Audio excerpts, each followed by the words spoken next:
There are stories in the Americas, most tribes from New Hampshire over to California talk about six-fingers, red-haired giants that were 9, 10, 12 feet tall. There's over 500 tribes just in the United States alone. One thing that is prevalent in all the stories is stories of giants. The Shoshone, the Bannock, and the Paiute Indians all got together and formed one army. Chased about 60 giants into the cave down at Lovelock, and then they piled brush in front of the cave and they lit it on fire. The Native Americans didn't have anything nice to say about the red-haired giants. They were cannibalistic, they were sexually perverse, sadistic. Bite your head off, drink all the blood out of your body. And then throw the body down, like popping a top off a Coca-Cola.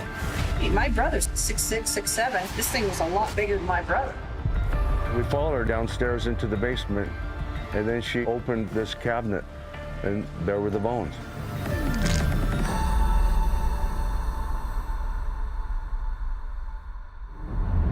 You can see the face rock in front of us. That was the place where the library, the books, the Dead Sea Scrolls, that among them we found the famous book of Enoch.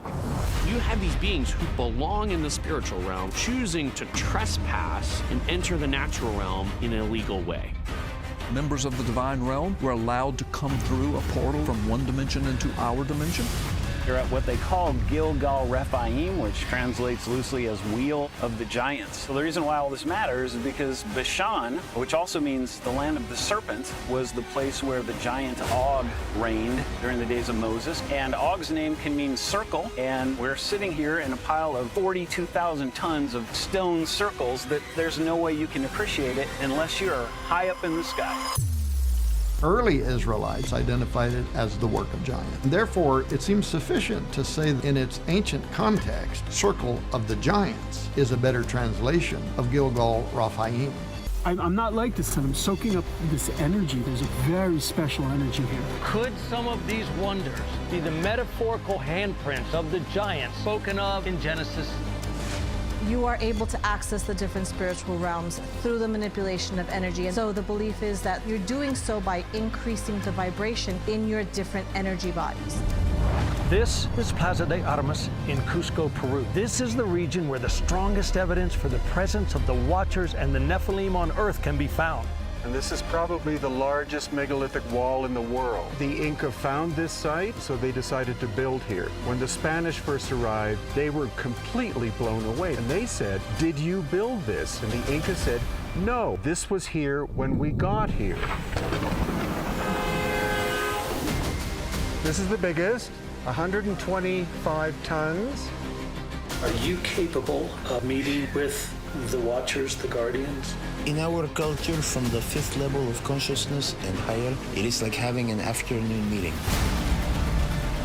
Rabbit ears on a cat figure, which represents the Son of God, Horus. And you have the Tree of Light with the snake, so it's one of the chaos creatures coming out or through the Tree of Life. What the Son of God is doing is he is crushing the head of the serpent and then slicing it off. What it says in the hieroglyphs above here, he will strike your heel, but you will crush his head. This pyramid is 2.3 million blocks, the smallest of which is 2.5 tons. The biggest ones, the bigger ones, are up to 15 tons.